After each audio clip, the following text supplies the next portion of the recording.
video, we will go over how to create a quiz or an assessment to be placed in your Schoology course. To begin, click on Courses and then go to the course that you're going to create the assessment in. Once here, click Add Materials and Add Assessment. The assessment piece is newer than the test quiz piece, so go ahead and click on Add Assessment. You will need to begin with a name for your assessment. You can choose a due date. The best practice is to go ahead and enable submissions from here. You have several options. You can choose just to enable it. You can choose to enable it beginning now until a certain date, or you can choose to enable it from a certain date until another date to close. I'm going to go ahead and choose Enable. You can also password protect your assessment right here, but I'm going to leave that disabled. You must choose a category like daily work or test grade. I'm going to go ahead and unpublish down here at the bottom so that as I'm working on creating the assessment, the students don't see it on their side as well. So I'm going to click that little button and now mine is unpublished. Then I'm going to click Create.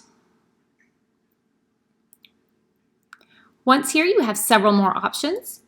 You can add in instructions for your students, as well as in the assignment or the other products that we've looked at, you can add in different content like media, a link to a web page, or different math symbols.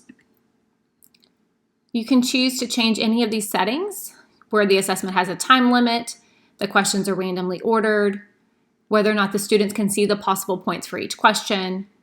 And then down here further, there's more information about what students are able to do once they are in the assessment, as far as them being able to flag questions, eliminate answer choices, use a calculator, a ruler, a protractor, if they can highlight the text or use a notepad. Right here, you're going to want to take a look at these where it says allow students to view results after an attempt is submitted. It defaults to no, but you can change that to yes if you want them to be able to see their results. And here you can choose how many times that they can attempt this submission. Okay, I'm going to leave all of these the same and go ahead and click on the Questions tab. You can see up here at the top that it says submissions are enabled because I chose enabled on the previous screen, and that's why I kept it unpublished, because I want to be able to leave the submissions to be enabled, but for students to not see the assessment yet. There are multiple types of questions that you can choose from, like multiple choice. When you choose the multiple choice question, you'll be able to set up your question here where you write in the question, the different types of answers that you would like. Down here is where you will choose which one is the correct answer, whether or not you want them to shuffle the answer choices around, if there should be multiple responses, if it's an exact match or a partial match for scoring. Okay, I'm going to click Cancel out of this. And let's look at a true-false question. In true-false, it is just what it says. You're going to write the question. The options for true and false are already put in there for you, and then you would choose which one would be the correct answer.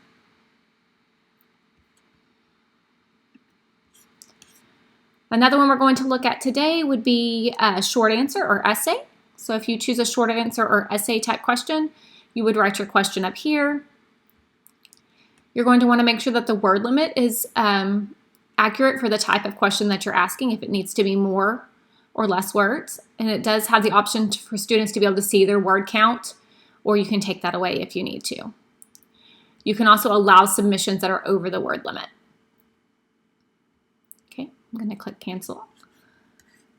Like I said, there are multiple different types of questions within here.